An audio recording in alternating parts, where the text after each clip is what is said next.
The first day of school, my teacher said, "Why don't you draw a picture for your parents?" So I drew a picture of an alligator and I named him Terrence. When I gave that picture to my mom, she said, "I love pink alligators." Then she bought some magnets and she put my picture on the refrigerator.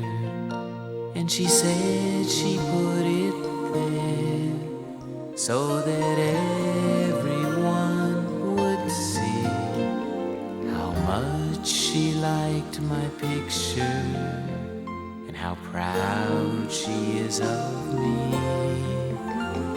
Now when the teacher asks me why a drawing takes so long, I say, 'cause it's a refrigerator picture for my mom.